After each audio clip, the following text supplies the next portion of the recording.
Este é mais um programa da série Diálogos no Espaço Democrático, que é a Fundação para Estudos e Formação Política do PSD, o Partido Social Democrático. O nosso tema de hoje é a internet e as nossas vidas, no presente e no futuro. Para isso, nós vamos conversar com um grande especialista na área, Demi Guettico. Ele é cientista da computação, engenheiro elétrico e um dos pioneiros da internet no Brasil. Desde 1995, ele é conselheiro do Comitê Gestor da Internet no Brasil. E desde 2005, diretor-presidente do Núcleo de Informação e Coordenação do Ponto BR.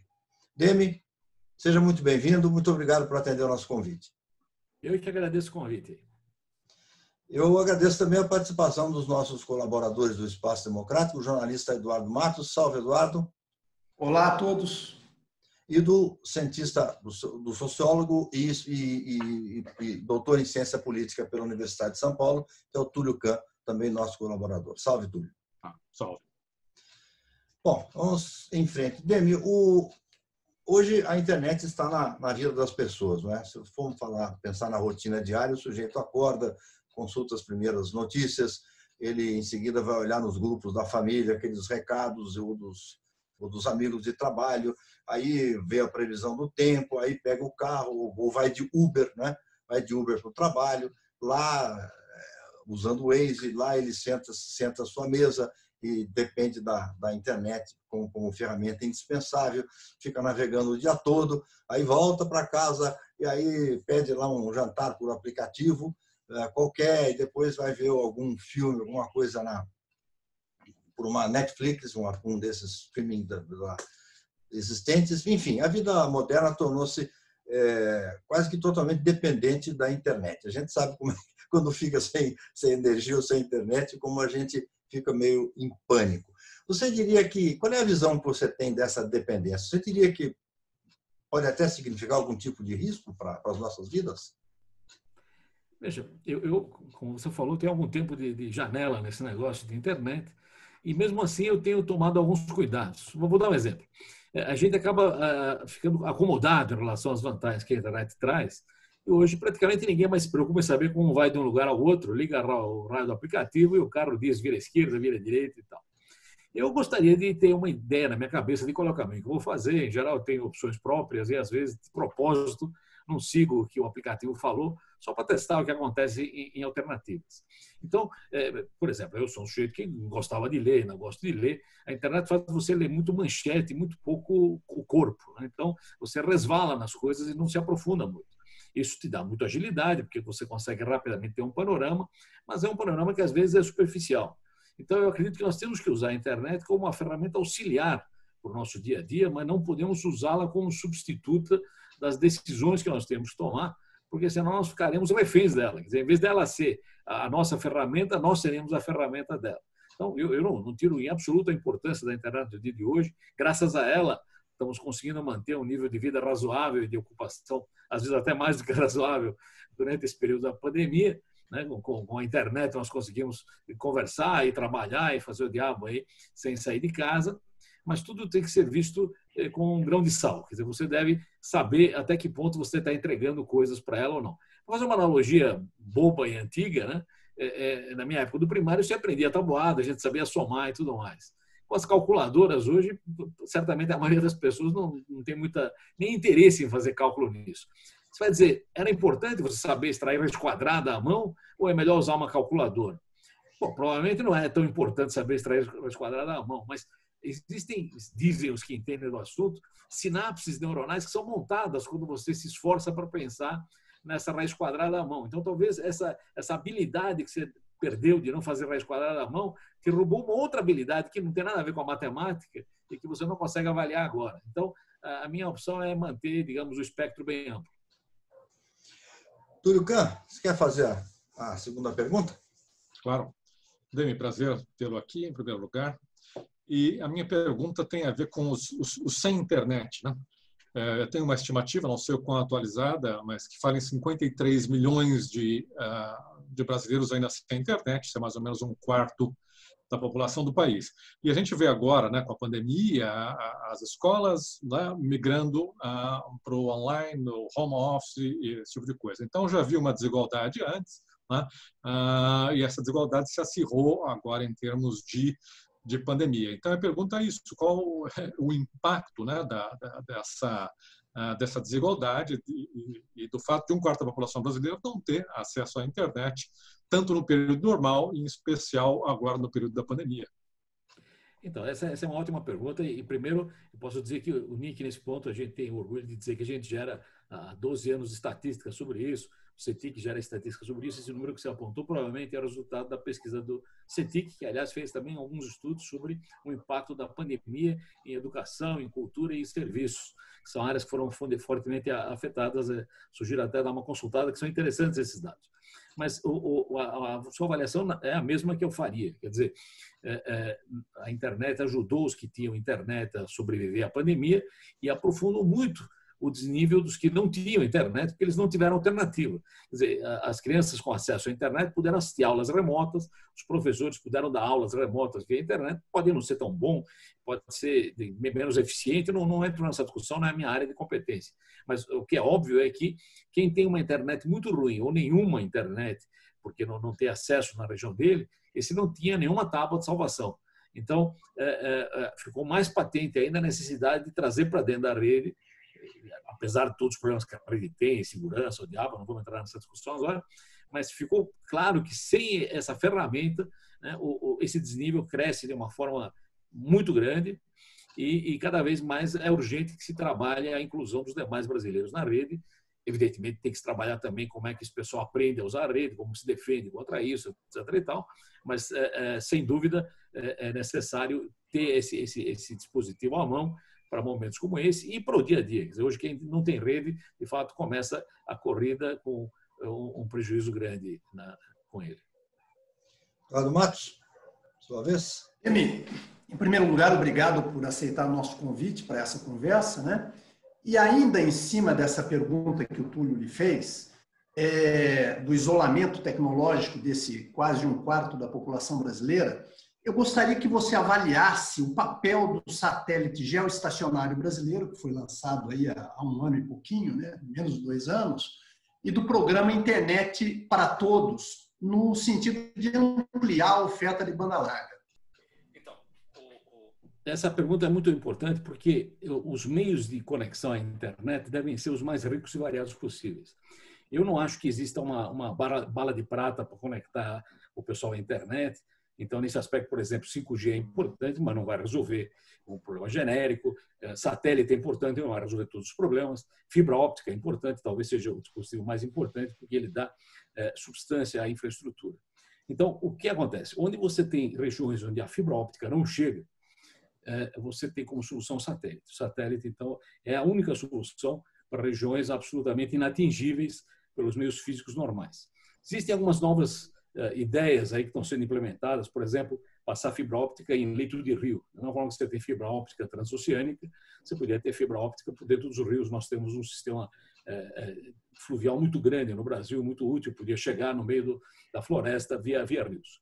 Mas isso é algo que vai ser feito com o tempo. Satélite é a solução para essas regiões remotas, mas satélite tem bandas menores e tem latências maiores. O que significa isso? Para você subir até o satélite e descer, você gasta meio segundo. Então, a interação fica mais lenta, né? Da mesma forma, por exemplo, você tem 5G, que pode ser ótimo para as pessoas andarem em mobilidade urbana, mas não vai ajudar muito, por exemplo, em internet das coisas, que vai ter que precisar de banda pequena, mas pouco consumo de energia, sensores de pH no meio do mato para medir o pH da plantação, se está úmida ou não, qual é o grau de umidade. Quer dizer, em suma, a internet vai funcionar sempre como uma malha de soluções que envolvem fibra óptica para grande capacidade, soluções locais como Bluetooth ou Wi-Fi para regiões de menor distância, soluções de maior banda e mobilidade como 5G e soluções de satélite para regiões onde não há acesso de outra forma. Então, eu acho fundamental existir satélite, senão isso nunca vai cobrir essas regiões muito remotas,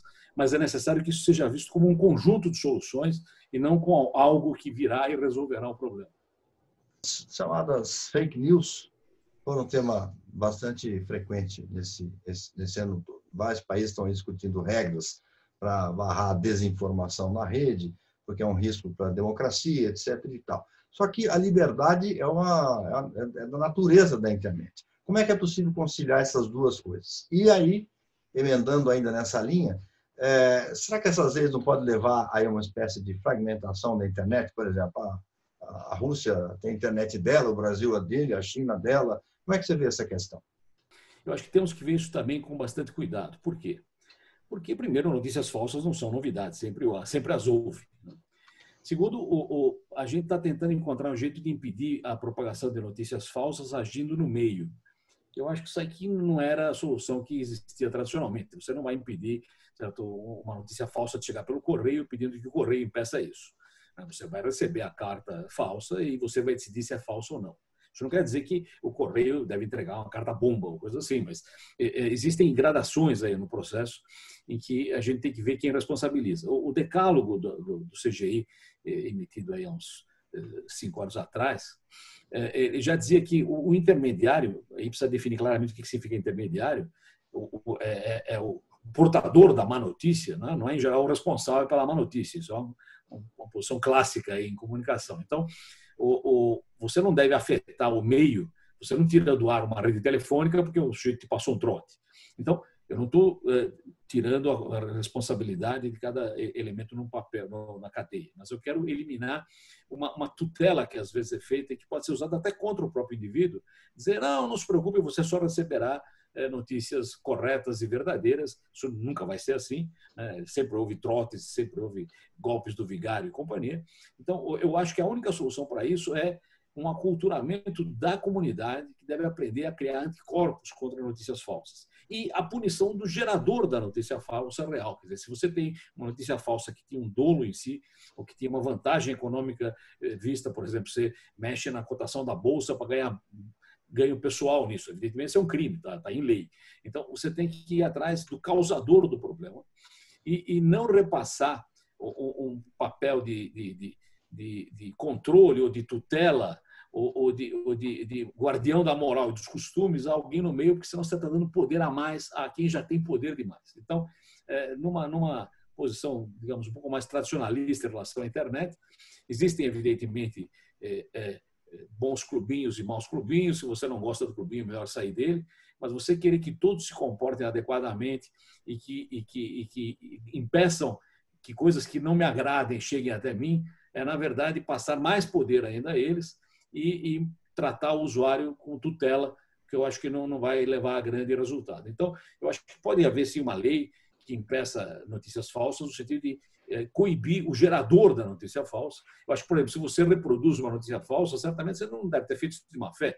Você reproduz coisas que você recebe para os seus amigos, pelo mesmo motivo que numa conversa de bar, como diria Humberto Eco, você fala um monte de bobagem, depois cada um vai para casa e cura a bebedeira e está resolvido. Na internet isso não é bem assim, porque o que você falou na internet não se cura de um dia para o outro, e um dia alguém vai dizer, olha, um tweet de 2002, você falou mal da minha mãe, etc. e tal, e isso vai ficar assombrando você o resto da vida. Então, eu acho que isso é um problema de evolução, que o Humberto Eco notou bem, né, naquela frase cáustica sobre a internet, e que nós vamos resolver isso com o tempo. Então, eu diria que aumentar o grau de tutela dos usuários para dizer que eu te protejo contra isso não é uma solução, pode ser um paliativo temporário, mas, na verdade, isso degenera a qualidade geral do processo. Nós é que temos que saber como não cair no conto do vigário que nos aplicam e como saber selecionar o que é correto e o que não é correto. E se alguém está usando de dolo nisso, tem que ser responsabilizado por o que fez.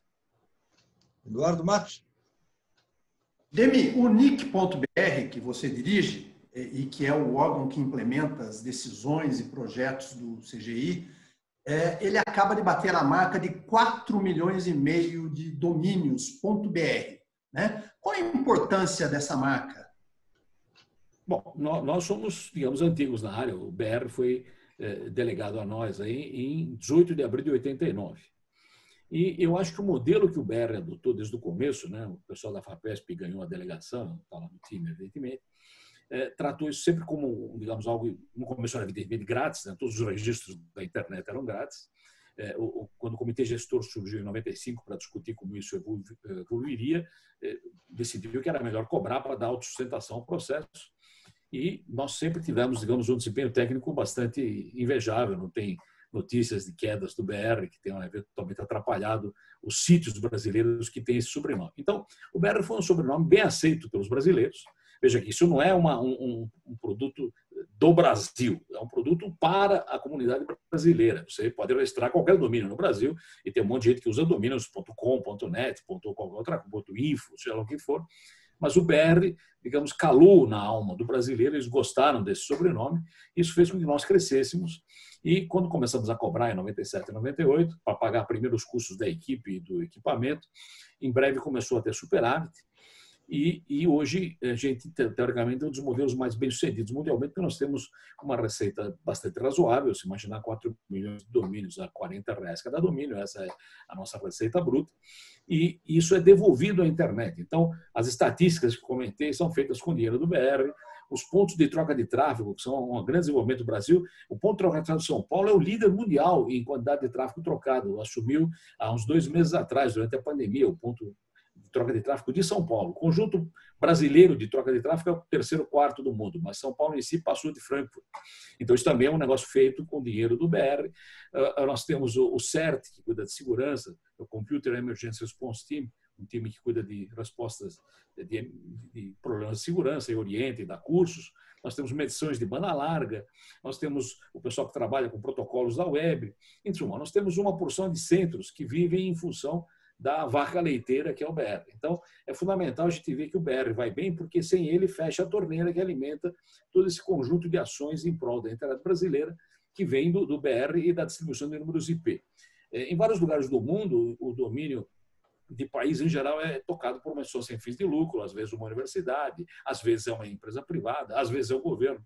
Mas isso tem sido, em geral, constante, uma instituição sem fins de lucro. Porém, o nosso modelo original, que inclusive não tem intermediários, você se registra no BR diretamente, ou os intermediários que ajudam nisso não recebem parte da receita, nos gera uma receita sólida, que é proporcionalmente melhor do que a dos demais domínios do país, e o modelo de repassagem de volta à internet nos colocou numa posição que é bastante elogiada lá fora. Então, eu diria que o NIC é um bom exemplo de sucesso nacional, como o Comitê Gestor também é, e é usado como exemplo em vários casos internacionais. Outros domínios, o Canadá também devolve parte do dinheiro em auxílios à pesquisa, em suma, vários domínios de país e domínios sem fins de lucro tentam ajudar. O ponto .org, que é sem fins de lucro, também ajuda a ISOC, que é a Internet Society. Então, essas coisas têm simbioses aí na internet e eu acho que a nossa é uma das melhores. Perfeito. Túlio, mais uma sua? Sim, sim. Demi, você já estava adiantando na outra resposta sua, né, algumas maneiras de você controlar fake news, estava falando da importância da cultura, da educação, enfim. Agora, no Brasil, a gente tem essa mania de que tudo se resolve pelo Código Penal, né? Vamos dizer que é crime, que pronto, está resolvido, né? Como se num passe de mágica. Em todo caso, tem aí no Congresso Brasileiro, você deve estar acompanhando essa lei para regular a fake news. Já foi aprovado no Senado, agora acho que está indo para a Câmara, né? O que você destacaria, você tem acompanhado, né, esse projeto? O que tem de positivo, de negativo nesse projeto? A parte positiva é a intenção de diminuir a quantidade de fake news e de notícias mal intencionadas que circulam, mas, de novo, eu teria um grande receio em seguir nesse caminho. Por exemplo, você dizer que é uma notícia que é disseminada para mais de, sei lá, 10 pessoas ou 200 pessoas, o que for, tem que ser de alguma forma rastreada. Isso significa que os metadados seus têm que ser guardados, independente de você ser suspeito ou não, você é suspeito pela quantidade. Isso é mais ou menos equivalente a dizer que eu quero saber exatamente quais foram suas movimentações pessoais durante o dia, com o GPS grudado na sua testa, porque se de repente você entrou no banco e houve um assalto naquele momento, você é um dos suspeitos. Quer dizer, então, para poder garantir que eu possa eventualmente pesquisar um eventual suspeito, eu coloco todo mundo em nível de observação e de investigação constante. Eu acho que isso aí não me parece muito razoável que todos estejamos... vou dar um exemplo paralelo que não tem muito a ver, mas disse que a criptografia impede alguém de fazer investigação. Bom, se você colocar a criptografia fora da lei, você vai impedir que eu mande uma carta criptografada para um amigo, que eu não quero que seja lida por alguém, porque hoje, lamentavelmente, as coisas podem ser lidas por aí, mas eu duvido que isso impeça que um sujeito mal intencionado não criptografe, mas eu não posso fazer isso porque é contra a lei. O sujeito já é contra a lei. Quer dizer, você, ao colocar a criptografia abaixo da linha do legal, Você impediu que os usos legais delas fossem feitos e não fez nada em relação aos usos eventualmente maliciosos. Então, esse tipo de iniciativa, eu concordo plenamente com o que você falou, é uma criminalização que não leva a nada. Leva, na verdade, a uma piora do problema. Você tem uma situação pior se eu não puder usar criptografia do que na situação em que eu posso usar criptografia, mesmo que isso impeça que alguém leia o que eu escrevi. É claro, na época do colégio, a gente tinha códigos de conversa entre nós para os outros não saberem. Isso não pode ser ilegal. Eu falo com você na língua do P, você entende, tudo bem. Isso é um problema entre eu e meu interlocutor. O Estado não tem nada a ver com isso. Eu posso falar em grego com você, particularmente eu falo, então isso não quer dizer que o Estado vai ter que traduzir isso aí. Em suma, eu acho que precisamos tomar muito cuidado com esse tipo de solução que acaba sendo pior que o problema. A internet ela tem uma característica que, por enquanto, mantém, que eu acho muito boa, que é se comportar como um ser vivo, mais ou menos. Então, quando você ameaça a sobrevivência dela, ela cria mecanismos. Então, criptografia, nós tem 40 anos ou mais aí, do jeito fácil. Antes da guerra também tinha. Mas por que a criptografia entrou em moda? Porque o caso Snowden mostrou que os nossos e-mails são lidos. Quer dizer, quando você abusa, a internet como um ser vivo reage. Então, a criptografia é um anticorpo à violação que Snowden apontou. Da mesma forma que a navegação via Tor, por exemplo, que é um navegador impessoal, é uma reação ao monitoramento da navegação do dia a dia. Havia até um projeto de provedores que iriam acompanhar nossa navegação para nos mandar propaganda mais direcionada. Não sei se é uma boa ideia, com certeza. Então, quer dizer, por que existe DuckDuckGo? Porque o pessoal não quer que todos os termos que eu uso na busca sejam colecionados e alguém faça o meu perfil, dizendo que esse cara gosta de Corinthians e de futebol ou não. Quer dizer, pode ser, digamos, inócuo, mas pode também não ser inócuo. Então, eu acho que mesmo a lei de proteção de dados vem como reação a essa história toda. Então, você tem aí um contraponto, né, de duas forças que precisam se, de alguma forma, neutralizar e chegar a um equilíbrio, que é a tendência a você combater fake news e investigar o que todo mundo faz com a proteção de privacidade e dados pessoais. Isso tem que ser encontrado um equilíbrio neutro, que é uma coisa que nos permita conviver com essas coisas sem que a balança descambe para um dos lados. Perfeito. Demi, a internet faz parte da sua vida desde 1990, né? Como é que você vê, assim, em perspectiva, a evolução dela nesses 30 anos? Bom, primeiro, ela quando começou, e quando eu estava envolvido nisso, no final dos 80, começo dos 90, era uma rede acadêmica. Nossa função na FAPESP, na época, era criar uma ferramenta que permitisse o pessoal da academia trocar dados entre si, né? Eu não imaginava, o pessoal não imaginava que isso ia virar a ferramenta geral de todo ser humano, colocando lá a fotografia do cachorro, o almoço da família, olha o que eu comprei no supermercado. Quer dizer, isso não era... Na verdade, na época, quando saía uma coisa dessas, era motivo de zombaria. Quer dizer, o pessoal da academia dizia, vê esse cara aí com essas bobagens aí, quem é que aguenta isso? Porque era uma rede que tinha uma característica específica e que foi lentamente se expandindo, ou não tão lentamente, principalmente com a entrada do pessoal do BPS, etc. e tal, o pessoal que tinha outros interesses, e com a entrada da web no ar. Não podemos esquecer que em 93 a web começa a aparecer no Brasil, ela é de 91, 92. A web, ela ao permitir não só texto em ASCII, mas multimídia e depois streaming, o Dialga 4, e ao ser acessível para o usuário normal via navegador, nos velhos tempos, você saber um site bom ou não, você tinha uma lista de lugares que tinham coisas adequadas. Depois, com os buscadores e a web, você acha o que você quiser com muita facilidade.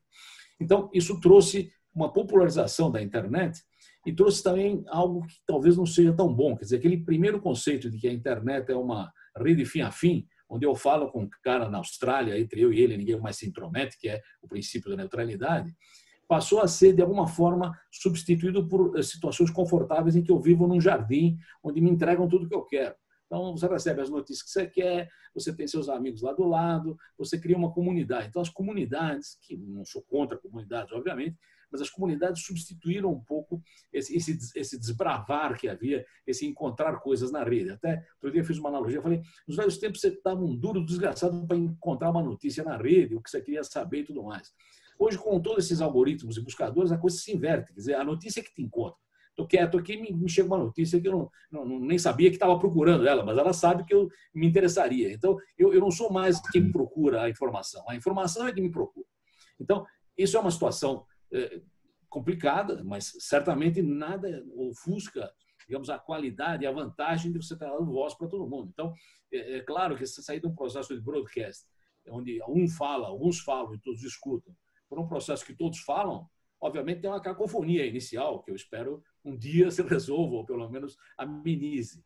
Mas eu acho que a vantagem de você dar voz a todo mundo supera de muito as desvantagens que nós temos, os encontros que nós temos. Mas o risco é que a gente cada vez mais se acomode, cada vez mais seja inerte no processo, receba informações que o sistema achou que devemos receber, e isso simplesmente reforce nossas próprias posições, corretas ou não, mas reforce nossas próprias posições internas. Fala, outro dia tem uma charge ótima dizendo: adoro a internet porque tudo que eu recebo confirma o que eu sempre pensei. Sim, porque não é porque as coisas confirmam o que você pensou, é que você recebe aquilo vem para você porque é aquilo que se encontrou como sendo adequado para jogar nos seus olhos. Então, isso gera as tais bolhas, né, e tudo mais. Então, acho que o alerta principal aí é que a gente não fique preso no processo, que você, às vezes, consulte uma coisa que você acha que é bobagem, que você, às vezes, procure um sítio que normalmente você não procuraria, só para quebrar esse processo de você receber aquilo que, sob medida, te agrada. E só para terminar, quer dizer, nessa linha que você comentou, é claro que quando tem essa exuberância de voz para todo mundo, você fica um pouco atordoado no começo, você passa a poder falar. É o que diz o ditado popular: quem nunca comeu melado, quando come se lambuza. Então, estamos todos lambuzados do melado da internet e devemos lentamente pegar uma toalhinha, limpar aqui, limpar ali e tratar isso com mais civilidade. Eu sempre lembro a máxima latina, né? Verba volant, scripta manent. O perigo que se vê nos grupos das pessoas, coisas que você diz normalmente, sem problemas, por escrito, leva a conflitos familiares de grupos. Mas, Túlio, você tem mais uma outra questão, né? Sim. Eu lembro sempre de uma historinha da polícia política do Getúlio, né? A certa altura, eles entraram na casa de um cidadão alemão, e a polícia começou a vasculhar ali na biblioteca, encontrou um livro sobre o Führer, não sei o que lá, levaram o cidadão para a delegacia, e o cidadão era um chefe de cozinha, né?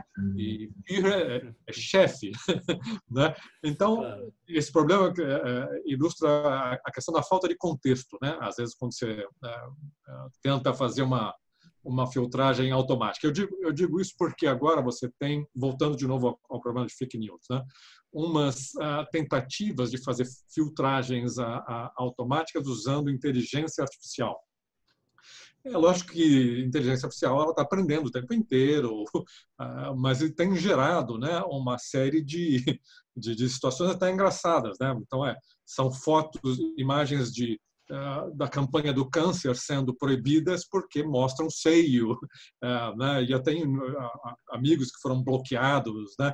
Porque ele não entende o contexto em que as imagens ou as palavras são colocadas. Mas, enfim, um pouco como é que você vê? É uma via legítima essa de usar essas ferramentas de inteligência artificial? Ela pode chegar num nível de sofisticação que vai evitar esse tipo de barragem indevida, ou sempre a gente vai precisar, e ao mesmo tempo a gente sabe que é praticamente impossível, né? A gente está falando de milhões de pessoas trocando bilhões de mensagens, e os provedores, Facebook, não tem como controlar isso manualmente, né?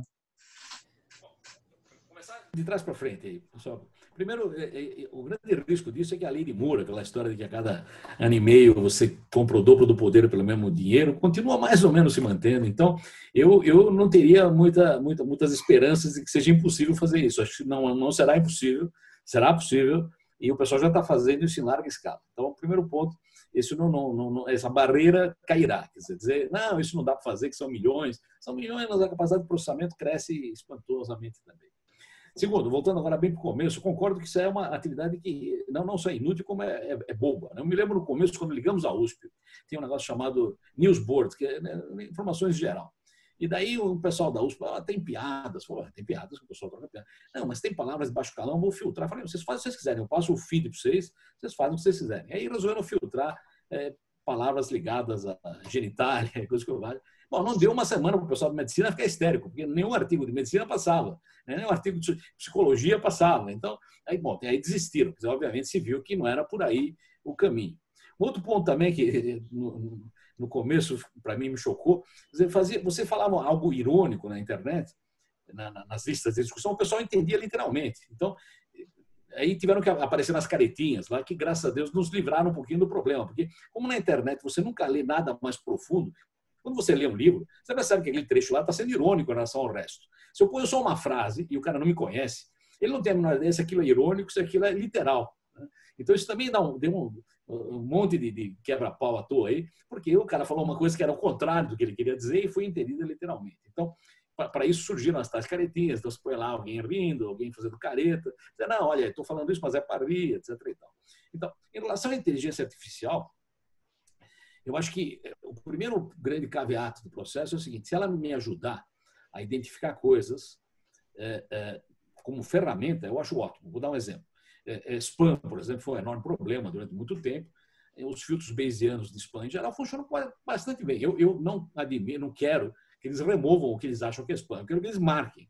Aí eu dou uma olhada e removo eu. Porque, de repente, ele marcou errado e o único e-mail importante de toda a minha vida vai ser jogado no lixo porque o filtro achou que era uma bobagem. Então, eu acho que esse tipo de decisão nós não podemos passar a eles. Como, na minha opinião, não devemos passar a eles, por exemplo, decisões judiciais. Nós podemos pedir para a inteligência artificial fazer um enorme levantamento e dizer para onde as coisas foram, quais foram os resultados anteriores, o que parece mais comum e o que parece mais raro, etc. E tal.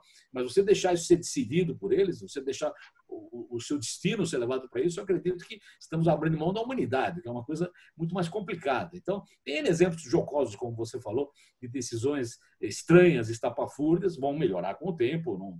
mas mesmo assim eu acho que existe um fator humano fundamental. Quer dizer, se eu repassar o meu poder de decisão às máquinas, eu estou na pior ficção científica possível. Mas eu espero que, como eu estou velho, acho que eu não vou chegar a ter esse problema, não, de ver essa situação horrível pela frente. Eu acautelaria o pessoal aí com muita cautela nisso aí, muito devagar com esse andor aí, que é para lá de ser de barba. Eduardo Matos, sua pergunta para encerrar, já abusando da paciência do Demi bastante. Demi, olhando para o futuro, qual é a próxima fronteira da internet? O que você acha que a gente não consegue vislumbrar ainda com clareza, mas que vai acontecer? Bom, parte dessas coisas tem a ver com inteligência artificial, com a internet das coisas. Todas as coisas hoje têm computação embutida, tem comunicação embutida, então isso virá.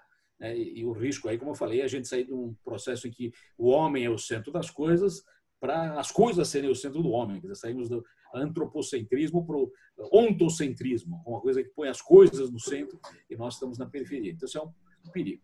Do ponto de vista de evolução, uns 20 anos atrás, eu repeti sem saber uma frase do Mark Weiser, que falou isso mesmo, eu acho que a internet vai sumir, no sentido de que provavelmente ela já sumiu. Quer dizer, você não enxerga a internet, você enxerga as construções sobre ela. Ninguém está preocupado com TCP/IP, IPv4, IPv6. Essas coisas estão numa camada invisível ao nosso dia. Nós estamos enxergando WhatsApp, nós estamos enxergando redes sociais. Essas coisas são construídas sobre a internet. Essas coisas vão e vêm. Algumas coisas vêm e ficam porque fazem sucesso, outras vêm e desaparecem, depois renascem de novo. Esse é um modelo mutante sobre a rede em si. Então, a internet em si, como estrutura, digamos, de fundação do processo, como uma colcha de retalhos que liga milhares e milhares de redes no mundo, vai ser cada vez menos visível, exceto por o pessoal técnico, da mesma forma que ninguém mais enxerga conta, a calculadora faz tudo isso. Então, nesse sentido, a internet vai deixar de ser visível, mas as aplicações não. E aí, só para levar o outro lado para esse negócio de fake news, as aplicações têm implicações importantes sobre a cabeça, o mindset das pessoas e sobre, eventualmente, até estabilidades de governo e coisas assim. Então, quando a gente fala, por exemplo, em internet fracionada, né, a internet dividida entre diversos países, eu acho e espero que não seja a estrutura básica dela que seja fracionada, que você não vai perder a possibilidade de se comunicar com esses países, mas talvez algumas ferramentas, algum tipo de redes sociais, algum tipo de aplicativos podem ser vistos por alguns governos como, digamos, ameaçadores à estabilidade deles, ou sim ou não.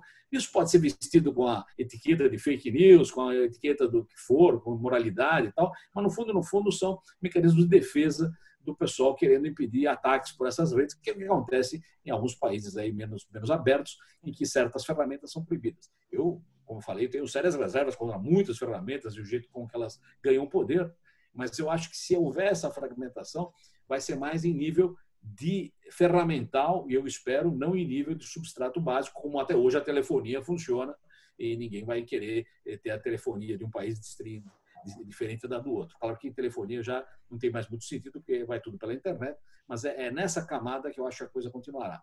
Então, eu acho que a internet, como preocupação de infraestrutura, não vai ser visível, como ninguém mais pensa em eletricidade, só ligar na tomada e funciona, mas as coisas sobre ela vão gerar mais e mais debate, e eu acho que é fundamental a gente preservar, evidentemente, direitos e liberdades humanas, mas principalmente a capacidade de pensar. Eu jamais abriria mão do direito de você decidir, de um juiz, de um júri, de um empresário decidir para onde vai, a uma máquina, por mais inteligente que ela pareça ser inteligente, sempre entre aspas, porque se houver um erro, aí você vai se arrepender profundamente depois e passaremos a perder o controle das nossas próprias vidas aí, se isso acontecer. Então, devagar com andor, é ótimo a gente ter internet e sabendo usar não vai faltar. Perfeito. Demi, eu quero agradecer muito aí pela sua gentileza de atender o nosso convite, pela sua participação aqui bastante esclarecedora. Quero agradecer ao Eduardo e ao Túlio também por mais essa participação aqui no nosso programa e agradeço a você que nos acompanhou até aqui. Muito obrigado e até o próximo Diálogo no Espaço Democrático.